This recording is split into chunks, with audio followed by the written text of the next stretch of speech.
अस्सलाम वालेकुम dear student. आज हमने chapter number 3 first year chemistry gases state के इम्पोर्टेंट न्यूमेरिकल जो है उनको सॉल्व करने हैं।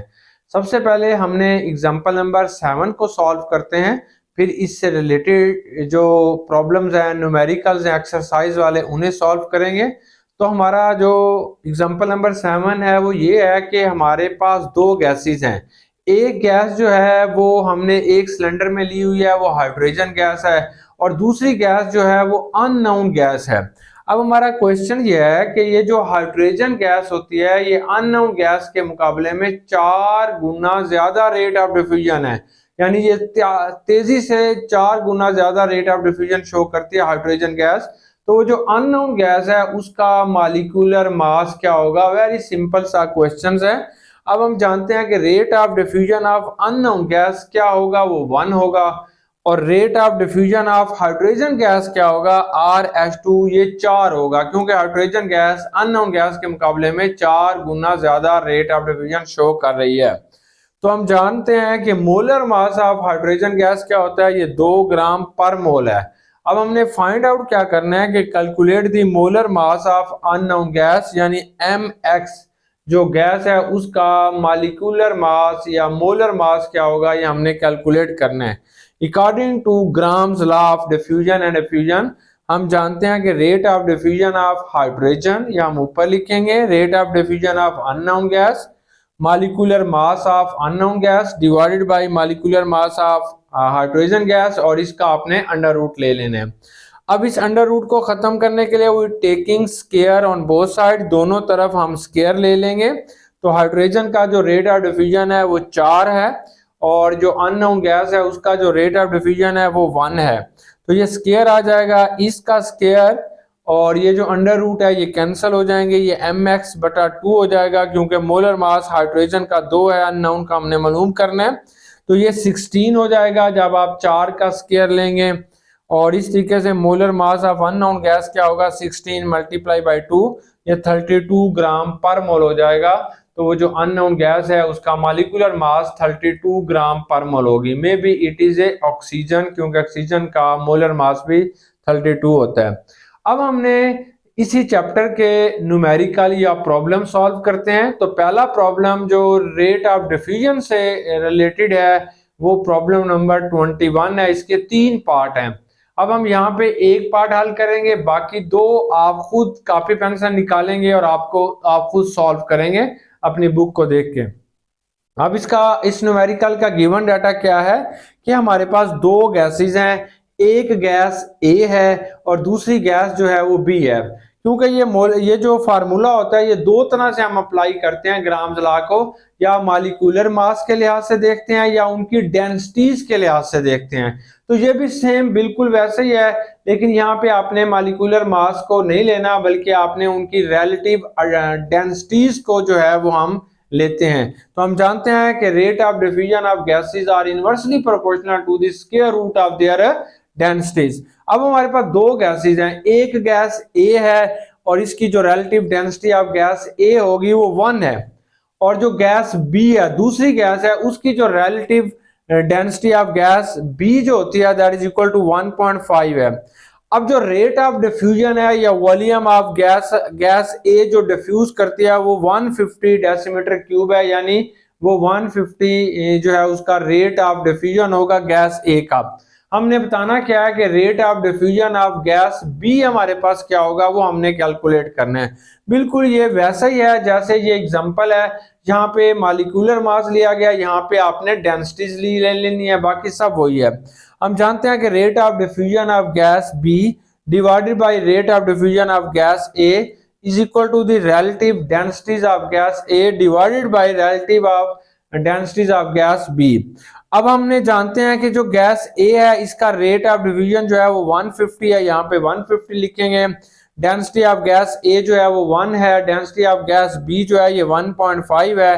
Taking square on both side जब हम लेंगे तो ये स्केयर कैंसिल हो जाएंगे, ये 150 आके इससे मल्टीप्लाई हो जाएगा, बाकी ये बिल्कुल वैसे ही। तो इसका जो जवाब आ जाएगा कि रेट ऑफ डिफ्यूजन या volume of diffusion of gas B is equal to 122.47 decimetre cube जो होगा वो हमारे पास गैस बी आ जाएगा। ये एग्जांपल नंबर, ये न्यूमेरिकल नंबर 21 है और ये उसका पार्ट ए है। इसका बी पार्ट बिल्कुल वैसे ही है। यहाँ पे आपको दो गैसेस दी जाएंगी, एक गैस जो होगा वो ऑक्सीजन होगी और दूसरी गैस जो होगी वो हाइड्रोजन होगी। तो वहां पे ये स्टेटमेंट है कि ये जो हाइड्रोजन होती है ये ऑक्सीजन के मुकाबले में 500 टाइम 500 टाइम जो है इसका रेट ऑफ डिफ्यूजन ज्यादा है। तो what is the rate of diffusion of oxygen, बिल्कुल यही फार्मूला आपने लगाना है, ये वाला। तो rate of diffusion of hydrogen लिखेंगे, फिर आपने अन ऑक्सीजन लिखेंगे, फिर इसी तरीके से मॉलिक्यूलर मास जो है वो आपके पास ऑक्सीजन का आएगा, फिर हाइड्रोजन का आएगा, फिर आप इसका आंसर निकालेंगे। सेम बिल्कुल ऐसे ही है। और इसका जो सी पार्ट है वो जो है वो बिल्कुल इसी तरीके से आपने लिख लेना है कि दो गैसेस हैं सी पार्ट के अंदर, एक का रेट ऑफ डिफ्यूजन जो है वो इतना है, दूसरे का रेट ऑफ डिफ्यूजन इतना है, एक हाइड्रोजन है, दूसरी जो है वो अननोन है, तो आपने उसका मॉलिक्यूलर मास बताना है। तो ये बिल्कुल इस एग्जांपल्स की तरह होंगी। तो ये चार के चार क्वेश्चन आप आसानी के साथ सॉल्व कर सकते हैं। इन सब का ताल्लुक जो है वो रेट ऑफ डिफ्यूजन के साथ होगा। फिर हमने न्यूमेरिकल नंबर 22 पे चले जाते हैं। ये बहुत ही आसान है, इसके भी बी सी डी पार्ट हैं, दो तीन पार्ट हैं। तो आपने एक पार्ट को बहुत अच्छे तरीके से समझ लेना है। ये नंबर ऑफ मॉलिक्यूल्स और एटम्स मालूम करने हैं। तो बहुत आसान है कि हमारे पास एक सिलेंडर है, इस सिलेंडर के अंदर आपने एक गैस ली हुई है और इस गैस का नाम जो है वो मीथेन है। ये जो हमने गैस ली हुई है ये हमारे पास जो है वो मीथेन गैस है। अब ये जो मीथेन गैस जिस सिलेंडर के अंदर ली गई है उसका जो वॉल्यूम है वो 20 सेंटीमीटर क्यूब है। अब आपने इस सेंटीमीटर क्यूब को डेसीमीटर क्यूब में कन्वर्ट करना है। 1000 से हम इसे तकसीम करेंगे तो ये 0.02 डेसीमीटर क्यूब हो जाएगा। इस वक्त जो इसका टेम्परेचर है वो 0 डिग्री सेंटीग्रेड है। 0 डिग्री में कोई क्वेश्चन नहीं होगा, आपने इसे केल्विन में तब्दील करना है। 273 ऐड कर दें तो 0 degree centigrade can be converted into 273 kelvin में कन्वर्ट हो जाएगा। और उस सिलेंडर के ऊपर जो प्रेशर है वो 700 mmHg है। आपने इसे ATM में कन्वर्ट कर देना है। तो 700 को 760 से जब हम डिवाइड करते हैं तो 0.921 ATM हो जाएगा। यहाँ पे R की जो वैल्यू होती है वो 0.00821 है, ये ATM है, डेसीमीटर क्यूब होगा, पर मोल पर केल्विन है। क्वेश्चन सिंपल सा है कि calculate the number of molecules of methane and also calculate the number of moles number of atoms of the methane. Molecules और एटम्स आपने मालूम करने हैं। वेरी सिंपल है, सारा डाटा दिया गया है। यहाँ पे सिर्फ आपने नंबर ऑफ मोल्स मालूम कर लेने हैं, उनको एवोगाड्रोस नंबर से जब मल्टीप्लाई करेंगे तो मॉलिक्यूल्स आ जाएंगे और जितने एटम्स हैं उनकी तादाद से जब ज़रब देंगे तो नंबर ऑफ एटम्स आ जाएंगे। Then according to general gas equation, ये जनरल गैस इक्वेशन क्या है, PV बराबर NRT। यहाँ पे जो चीज आपने कैलकुलेट करनी है वो नंबर ऑफ मोल्स कैलकुलेट करनी है। ये N है, N बराबर है PV बटा RT। यहाँ पे प्रेशर की वैल्यू जो है ये 0.921 आ जाती है। प्रेशर जो है इसके ऊपर जो हमारे पास वॉल्यूम है वो 0.02 आएगा और इसमें R की वैल्यू जो है वो 0.0821 है। टेम्परेचर 273 है। सारी हमने वैल्यूज पुट कर दी तो इसका जवाब आ गया 0.00, यानी 3 दफा 0 आएगा, फिर 8, फिर 22 मोल आ गए। अब ये आसान हो गया। अब हमने मीथेन के मॉलिक्यूल्स मालूम करने हैं। ये जो नंबर ऑफ मोल्स आ गए हैं इसको आपने एवोगाड्रोस नंबर से मल्टीप्लाई करना है, यानी कि 6.022 × 10⁻23 से जब मल्टीप्लाई करेंगे तो नंबर ऑफ मॉलिक्यूल्स जो हमारे पास आ जाएंगे 4.95 10⁻20 मॉलिक्यूल्स आ जाएंगे। नेक्स्ट इसका क्वेश्चन ये है कि calculate the number of atoms. Atoms calculate करने होंगे तो इसी चीज को आपने एटॉमिक सिटी से जरब दे देनी है। हम जानते हैं कि मीथेन की जो एटॉमिक सिटी है वो 5 है। मीथेन के अंदर एक कार्बन होता है, 4 हाइड्रोजन होते हैं, टोटल एटम्स की तादाद यहाँ पे 5 है। तो आप इसे 5 से मल्टीप्लाई कर देंगे इसी जवाब को, तो यहाँ पे हमारे पास जो एटम्स आ जाएंगे 2.475 10⁻21 एटम्स आ जाएंगे। वेरी सिंपल है। सबसे पहले PV बराबर NRT का फार्मूला लगा के नंबर ऑफ मोल्स मालूम कर लें, फिर जो भी नंबर ऑफ मोल्स आएंगे उसे एवोगाड्रोस नंबर से जरब दे देंगे तो नंबर ऑफ मॉलिक्यूल्स आ जाएंगे, फिर एटॉमिक सिटी से जरब दे देंगे तो नंबर ऑफ एटम्स आ जाएंगे। इसी का जो B पार्ट है बिल्कुल सेम इसी तरीके से आपने करने, अपनी कॉपी पेन से निकालेंगे तो ये जो होगा 22 का क्वेश्चन नंबर 22 का जो बी पार्ट होगा बिल्कुल सेम ऐसे ही आपने सॉल्व करना है। वहां पे अमोनिया गैस होगी, उसके सबसे पहले आपने नंबर ऑफ मॉलिक्यूल्स मालूम कर लेने हैं। जब नंबर ऑफ मॉलिक्यूल्स आपके पास आ जाएंगे फिर आपने उसके नंबर ऑफ एटम्स मालूम कर लेने हैं। अब हमारे पास जो एग्जांपल आ रही है इसको हम एग्जांपल नंबर 8 कह रहे हैं। अब हमने एग्जाम्पल नंबर 8 को सॉल्व करना है। एग्जाम्पल नंबर 8 बहुत ही मजे की और बड़ी इंटरेस्टिंग एग्जाम्पल है और इसी के साथ आपने न्यूमेरिकल जो है वो आपने 24 करना है। बहुत आसान और मजे की ये एग्जाम्पल है। इसमें एक गैस है, सबसे पहले आपका उसका वॉल्यूम भी दिया गया है, उसका टेम्परेचर भी दिया गया है, उसके नंबर ऑफ मोल्स भी दिए गए हैं, यूनिवर्सल गैस कांस्टेंट भी दिया गया है। सबसे पहले आपने उसका प्रेशर कैलकुलेट करना है जब वो gas behave as a ideal ideal gas के तौर पर जब वो बिहेव कर रही होगी तब आपने उसका प्रेशर कैलकुलेट करना है। फिर यहाँ पे आपने उस गैस का प्रेशर कैलकुलेट करेंगे when it behave as a non ideal. Van der Waal equation के जरिए हम कैलकुलेट करेंगे। चलें सबसे पहले हम उसका प्रेशर कैलकुलेट करते हैं when gas behave as a ideal. तो हमारे पास ये एक फॉर एग्जांपल हमारे पास बेटा ये एक सिलेंडर है। अब इस सिलेंडर का जो वॉल्यूम है वो हमारे पास 0.25 डेसीमीटर क्यूब इसका वॉल्यूम है। इस वक्त इसके अंदर जो आपने गैस ले ली है वो 1 मोल हमने गैस ली हुई है, ये एन की वैल्यू 1 मोल है। यहाँ पे जो टेम्परेचर है सिलेंडर का वो 300 केल्विन है। इसमें जो आर है, आर यूनिवर्सल गैस कांस्टेंट आप जानते हैं 0.0821 एटीएम DM3 पर मोल पर केल्विन जो है वो हमारे पास आर की वैल्यू है। अब हमने क्या फाइंड आउट करना है, हम कहना है प्रेशर कैलकुलेट कीजिए when that gas behave as a ideal. जब ये आइडियल के तौर पर बिहेव कर रही होती है तब इसका प्रेशर क्या होगा ये हमने कैलकुलेट करनी है।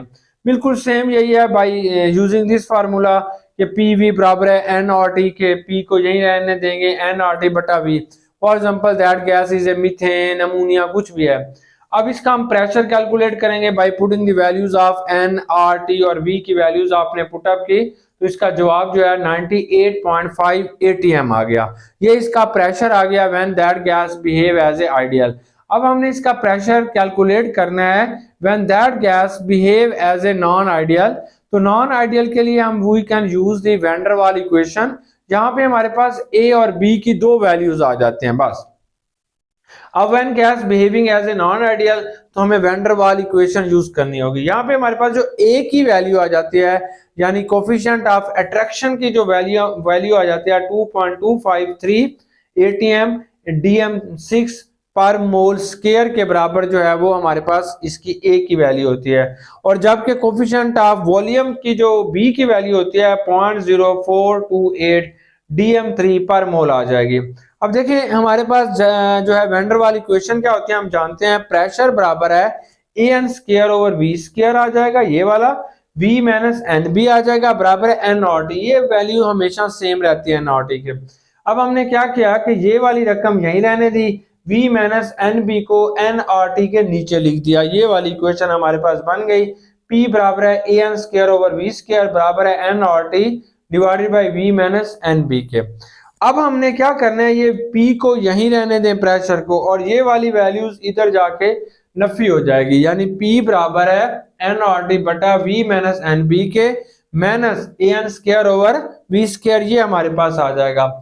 अब आपने क्या करना है, ये सारी वैल्यूज हमारे पास आ गई हैं तो पुटिंग दी वैल्यूज हम इसका प्रेशर कैलकुलेट करेंगे। N की वैल्यू 1 है, R की वैल्यू 0.0821 है, टेम्परेचर 300 है, V की वैल्यू 0.25 है, माइनस N की वैल्यू 1 है, फिर B की वैल्यू हम जानते हैं 0.0428 है। ये एक पोर्शन बन गया।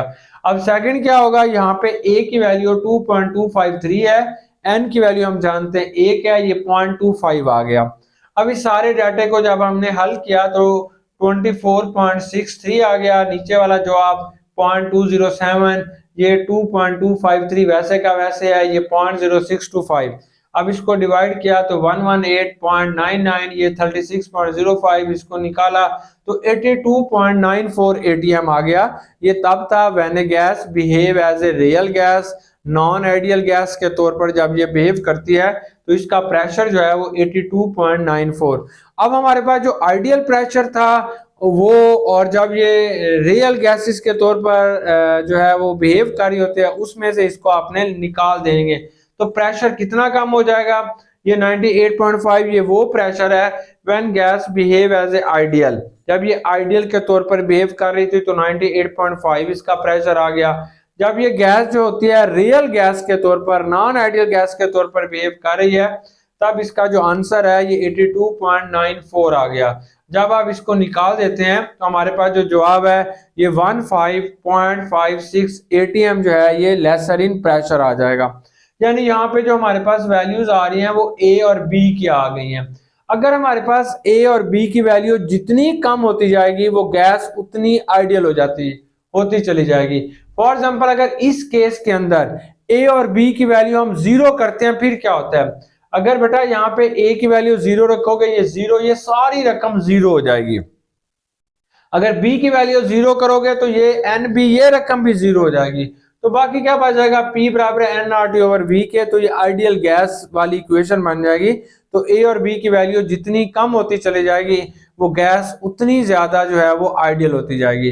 अब आपने बेटा ऐसे करना है कि एक्सरसाइज में न्यूमेरिकल नंबर जो 24 है उसको आपने सामने रखना है। वहां पे सिर्फ लिखा गया कि अमोनिया गैस है, उसका वॉल्यूम इतना है, उसका टेम्परेचर इतना है। अब वो आइडियल गैस के तौर पर बिहेव करेगी, वो प्रेशर कैलकुलेट करेंगे और फिर ए और बी की वैल्यू दी गई होगी। जब वो रियल गैस या नॉन आइडियल गैस के तौर पर बिहेव करेगी तब उसका प्रेशर कितना होगा। बिल्कुल सेम इसी तरीके से आपने उस न्यूमेरिकल को सॉल्व कर लेना है।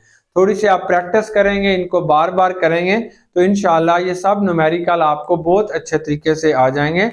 Best wishes and good luck. Allah Hafiz.